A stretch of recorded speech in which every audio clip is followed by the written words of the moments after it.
Cordero, analista económico. Economista Cordero, bienvenido. A pesar de las medidas tributarias que ha tomado el gobierno, entre esto también la focalización del precio de los combustibles, el acuerdo con el Fondo Monetario Internacional, siguen los problemas económicos para el país. Continúa una fuerte desaceleración de la economía debido a un aumento de la inseguridad provocada por el crimen organizado, disrupciones en la producción de petróleo, eventos climáticos, incertidumbre política. ¿Cómo ve usted la situación? Primero está por verse si la decisión del gobierno de Noboa, muy similar a la que tomó el gobierno de Lenín Moreno, se mantiene, si es capaz de solventarse a través de la protesta social que se dará la próxima semana, y si es que esto sucede, ¿qué es lo que vendrá más adelante en esta economía que aún tambalea? Le damos la bienvenida. Buenos días, gracias por la entrevista. Sí, eh, algunos elementos que están presentes ahí. El uno, indudablemente, la situación fiscal del Ecuador, a pesar de todos los ajustes y todos los eh, incrementos que ha habido por diferentes vías para tratar de aumentar el ingreso público, sigue teniendo un desbalance. Esto nos muestra simplemente la magnitud del problema fiscal que tiene el Ecuador, que prácticamente son ya casi 15, 16 años que vivimos con un déficit fiscal permanente. Y esto, aunque vale la pena recalcar, tiene un origen muy claro. El Ecuador hasta el año 2007, 2008, el gasto público representaba no más del 25% del PIB. De ahí a esta fecha, el gasto público representa más del 40% del PIB. Es decir, hubo un incremento considerable en el gasto público, llamémoslo así, en el sector público, que en su momento posiblemente fue financiado con ingresos, sobre todo petroleros, pero que quedó un tamaño demasiado grande para la economía ecuatoriana y más que para la economía, para los ingresos fiscales. Entonces, el problema fiscal es un problema que está lejos todavía de solucionarse, a pesar de que ha habido este intento de incrementar el ingreso, pero no se va a solucionar mientras no se desprenda con una reducción drástica, programada, pero del gasto público para adecuar el presupuesto fiscal a los reales ingresos que puede tener la economía ecuatoriana. Entonces, la subida de la gasolina va por ese lado, en el lado de tratar de reducir el gasto en subsidios para tener un poco más de holgura, y esa es la situación. Pero paralelamente al tema fiscal, indudablemente el tema que debe preocuparnos también a los ecuatorianos es el tema de lo que se llama la economía real, digamos así, el tema de la actividad económica, de la producción en última instancia, que es la actividad económica en general la que genera empleo. Y en la actividad económica la preocupación grande es porque este año, a pesar de que al inicio había algunos pronósticos positivos, digamos así, o optimistas, de que iba a haber un crecimiento de alrededor del 2%, las cifras van mostrando que el crecimiento de este año, en el mejor de los casos, será de un 0,5%. Es decir, este año 2024 el Ecuador va a estar prácticamente estancado. Y una serie de factores son los que influyen en que la economía ecuatoriana no tenga un crecimiento y no tenga una real reactivación. Uno de ellos, indudablemente, el tema de la seguridad ciudadana, con toda la presencia de los grupos de delincuencia organizada en distintas áreas que están no solamente acabando con la actividad productiva privada por la inseguridad, sino estamos viendo cada día cómo las denuncias, por ejemplo, de minería ilegal están prácticamente arrasando con grandes zonas del oriente ecuatoriano e incluso de la sierra ecuatoriana, en una explotación minera, primero, irracional, y segundo, que no le deja ningún rédito a la economía ecuatoriana porque están manejadas por grupos delincuenciales ilegales que están afectando todo eso. Ahora, ¿por qué un gobierno que a momentos se muestra con decisión dar este paso, por ejemplo, en tan pocos meses para elevar el precio de los combustibles, sabiendo que además está prácticamente ya declarada una pre-campaña electoral con la clara intención del presidente de candidatizarse? ¿Por qué el gobierno con este nivel de decisión no enfrenta de mejor manera el problema fiscal, ese gasto que usted señala ha subido del 16 al 40%. ¿Por qué es tan difícil de revertir esta situación? Y eso es justamente parte de lo que de alguna manera da piso, da plataforma a las protestas que se iniciarán este día jueves, pues hay grandes sectores de Ecuador que sienten que los sectores más vulnerables se verán muy afectados de que este dinero que sigue ingresando por las diferentes medidas, incluyendo ahora la elevación del precio de los combustibles, servirá esencialmente para alimentar, seguir engordando ese estado obeso y que poco o nada irá a la inversión social o a la obra pública. El tema de controlar el gasto es un tema que tendrá repercusiones sociales, repercusiones políticas, posiblemente más grandes que el ajuste de los subsidios de la gasolina. Es decir, ajustar el tamaño del Estado es ajustar el tamaño del gasto público. Y eso significaría recortar y despedir una serie de empleados, de empleados públicos, de funcionarios públicos, que están en una serie de actividades que fueron creciendo en el transcurso de estos años. Es decir, reducir el tamaño del Estado, reducir el gasto público no es una tarea sencilla, no es una tarea fácil, por las implicaciones sociales y políticas Se que produciría puede otra tener. hecatombe. Claro, o sea, por eso le decía yo que la situación fiscal es tremendamente delicada y tremendamente frágil, porque hemos llegado a un tamaño de gobierno, un tamaño de sector público que no está en correspondencia con los ingresos que permanentemente puede generar la economía ecuatoriana. Entonces, eso hay que enfrentarlo en su momento.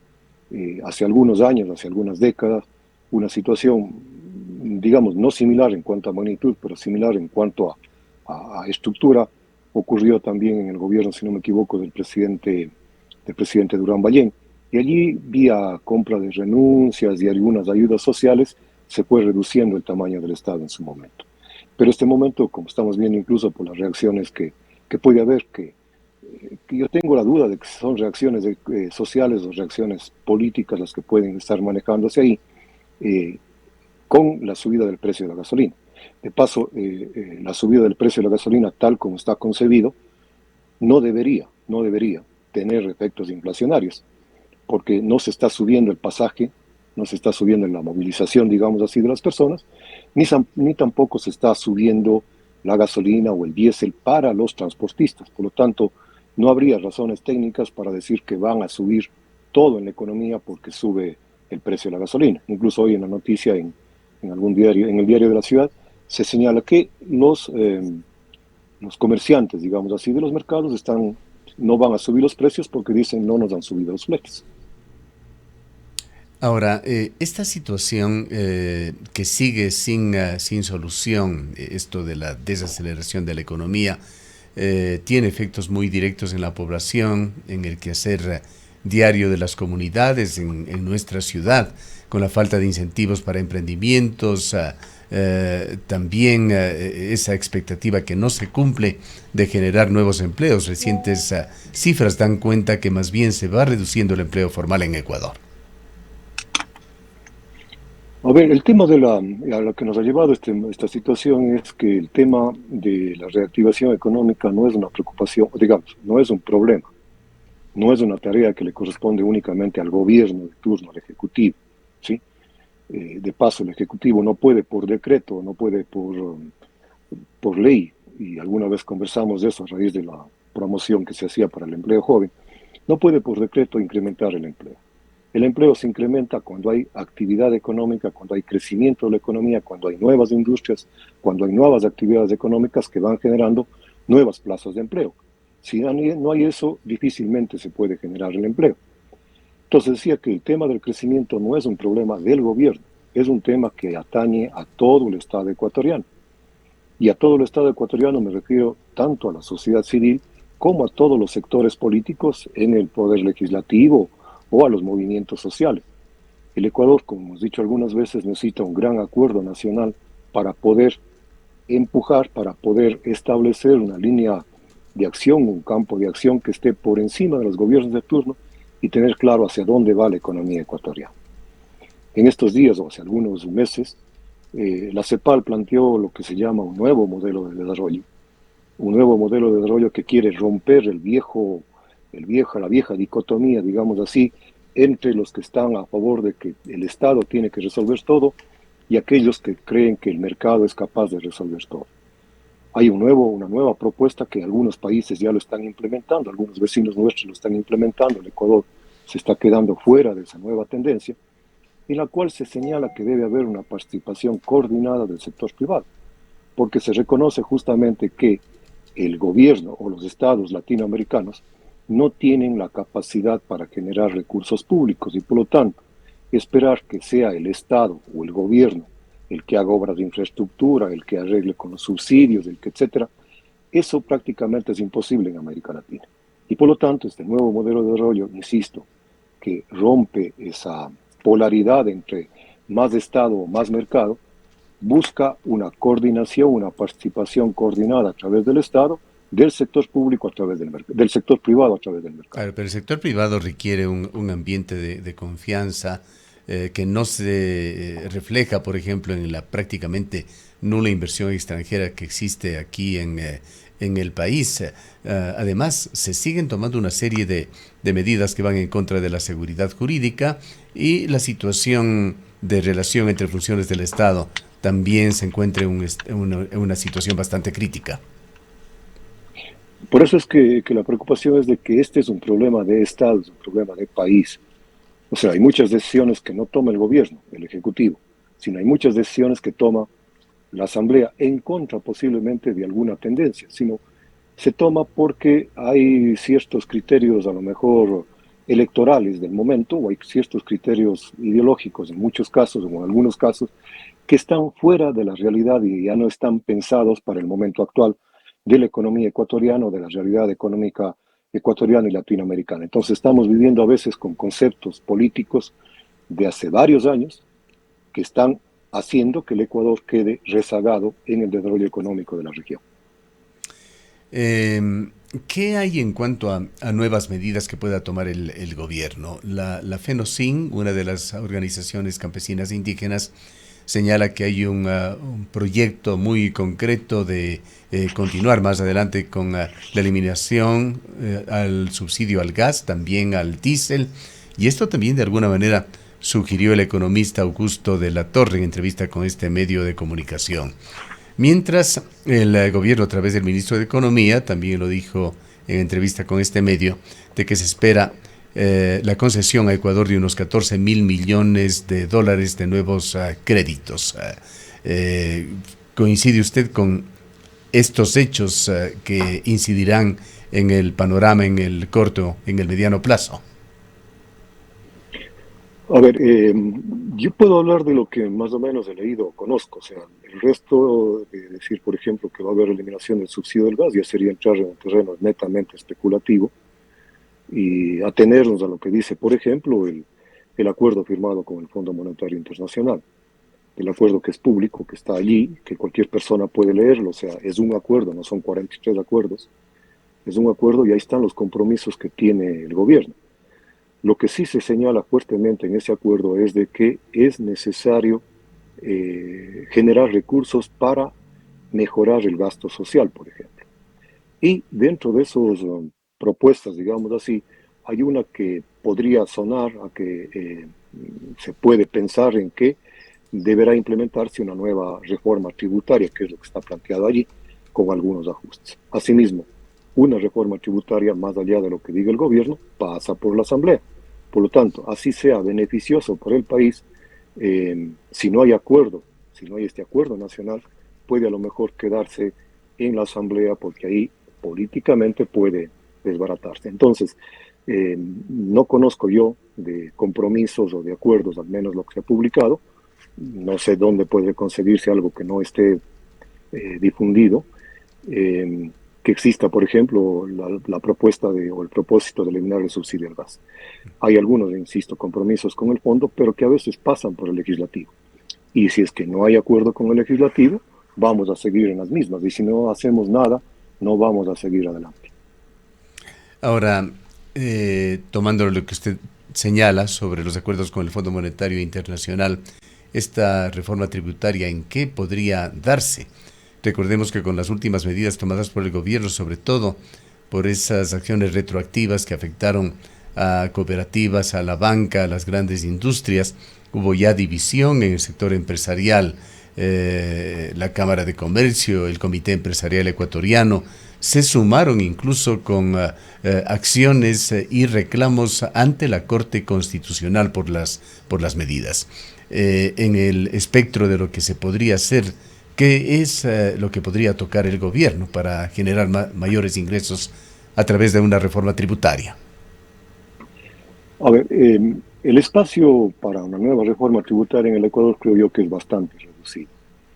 Como usted bien señala, la carga impositiva, sobre todo, por ejemplo, a las personas está en niveles bastante elevados, con la reforma última que planteó el presidente Lasso, cuando se eliminaron lo que se llama gasto tributario, es decir, algunas de las deducciones que pueden tener los ciudadanos. El espacio es bastante reducido, y no solamente que el espacio es bastante reducido, sino que a veces una reforma tributaria nueva o una reforma tributaria en general, a lo mejor no da los réditos esperados en la medida en que no crezca la actividad económica. Por lo tanto, si bien está planteado el compromiso, está planteada la intención de hacer algún ajuste tributario por parte del Estado, habrá que ver en qué línea va eso.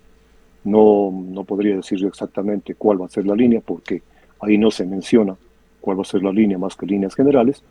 Y insisto en la idea, esto tiene que ser coordinado, planteado coordinadamente con todos los sectores sociales y políticos del Ecuador. Insisto, lamentablemente los intereses electorales por un lado, los intereses politiqueros por otro lado, impiden este gran acuerdo nacional que, nuevamente digo, están haciendo que el Ecuador quede rezagado en la zona de América Latina, junto con otros países que son más o menos de la línea de tendencia. Este rato los países con mayor problema en América Latina son Venezuela, Bolivia, Argentina y Ecuador. Ecuador está dejando ya atrás la etapa petrolera que se inició en el gobierno de Rodríguez Lara. Está llegando ya a su fin cuando vemos una caída en la producción petrolera, más allá de las intenciones que se han tenido desde el gobierno de Lasso, quien pensaba duplicar la producción petrolera. La producción se encuentra en crisis también por diversas razones. Hay además una obsolescencia sumamente preocupante en la refinería de Esmeraldas, y está esta situación que fue generada por el voto de los ecuatorianos de consulta popular del cierre del bloque 43 en el Yasuní. Tiene que Ecuador necesariamente mirar hacia otras fuentes de riqueza que no sean la explotación petrolera. Indudablemente, y eso es justamente un poco abona la preocupación que se tiene. O sea, fue, si cabe el término, diseñado el funcionamiento de la economía ecuatoriana, diseñado el tamaño del sector público, el gasto público, en función de que el Ecuador tenía ingresos petroleros, y se pensaba que esos ingresos petroleros eran permanentes. No se ha diseñado justamente, no se ha pensado en cuál será el futuro de la economía ecuatoriana sin esos ingresos petroleros. Entonces, justamente la falta de planificación, la falta de visión de Estado, no de gobierno, es lo que nos lleva a esta situación. Una cosa similar está ocurriendo con Bolivia. Bolivia diseñó un esquema, diseñó un tamaño del Estado en función de unas reservas calculadas de gas natural que eran abundantes, y de un precio del gas natural. En este momento el gas natural en Bolivia prácticamente está desaparecido. Aparentemente las reservas calculadas no fueron las que esperaba. Aparentemente el manejo estatal de las reservas o de la explotación del gas natural no dio los réditos, y en este momento Bolivia está enfrentando una situación económica bastante difícil, que quizás va a tener un estallido social muy fuerte en los próximos años o meses. Ahora, también con esto de la necesidad de inversión extranjera y de que se puede incentivar el emprendimiento en Ecuador, ¿cómo hacerlo? Cuando también en esto las cifras no ayudan, la visión que se tiene desde afuera del Ecuador se evidencia entre uno de los indicadores con el riesgo país, que nuevamente volvió a subir.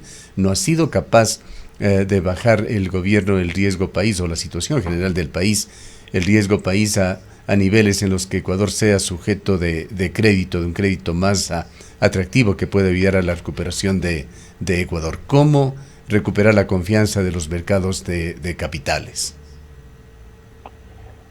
Únicamente teniendo o asegurando tanto la seguridad, aunque es redundante, pero teniendo una seguridad ciudadana y una seguridad jurídica dentro del país. La inestabilidad jurídica, la inestabilidad, esta inseguridad ciudadana, la inestabilidad política permanente, esos boicots que se hacen entre las distintas funciones del Estado, eso hace que el Ecuador sea un país prácticamente no atractivo ni para inversión privada en general, ni para inversión privada extranjera, ni para inversión privada nacional. Entonces, mientras no se corrija, insisto, el tema social, el tema político fundamentalmente, que abone, por ejemplo, en luchar contra la seguridad ciudadana, que abone en función de establecer un marco jurídico que permita proyectar el Ecuador al futuro, que dé garantías a la inversión, no vamos a tener esa llegada de inversión. Insisto nuevamente, el problema no es del gobierno, el problema no es únicamente del gobierno, el problema es del Estado ecuatoriano, de la sociedad ecuatoriana, que básicamente está representada por los distintos actores políticos. Y esta inseguridad provocada por el crimen organizado, que el gobierno lo combate con este conflicto armado interno, ¿qué tanta incidencia tiene en la situación global de Ecuador? Indudablemente que creo yo que es el principal factor en este momento para la situación económica que vive el Ecuador. La inseguridad ciudadana afecta primero actividad interna, estamos viendo cómo afecta, por ejemplo, actividades que tienen que ver con recreación, con turismo, con restaurantes, etcétera, afecta esa actividad económica y después frena, por ejemplo, toda la actividad productiva por todo el problema que existe en vacunadores, en asaltos en las carreteras, etcétera, etcétera. Entonces, posiblemente este sea el primer factor no económico, estrictamente hablando, que está afectando en este momento la economía ecuatoriana. Y prácticamente ahí estamos casi de brazos cruzados porque aparentemente los recursos y la capacidad del Estado para combatir con estos grupos delincuenciales es bastante débil, digamos así. Bien, para finalizar, quizá una apreciación un tanto subjetiva, la coyuntura actual ayudará al presidente Noboa a mantener esta medida, ¿no sucederá algo similar a lo que pasó con el gobierno de Lenín Moreno cuando lo intentó? Veamos cómo está. Yo creo que la situación social, la situación económica es bastante diferente. O sea, más que del presidente Moreno en su momento cuando dio paso atrás. La situación actual es un poco diferente. Aparentemente no existen, o sea, técnicamente no existen razones para que suban los precios. No suben los pasajes, no suben los fletes, por lo tanto no habría motivo para que suba el precio de los productos. El gobierno tendría que entrar fuertemente a controlar la especulación si es que esos precios se ven alterados, porque serían medidas especulativas, no hay razones técnicas para la subida de precios, serían razones especulativas. Y yo creo que un poco por lo que se ve la situación, la preocupación de las personas, la preocupación en general de la sociedad aparentemente no va por el lado de esta situación, sino están preocupados más bien de la supervivencia. Es decir, no se ve, creo personalmente, un ambiente como para que se repitan los hechos del 2019 y del 2022. Bien, queremos agradecerle mucho por su presencia, economista Cordero. Gracias. Declaraciones del economista Carlos Cordero, fue rector de la Universidad de la SUAY, gerente del Banco Central localmente y un conocido analista económico.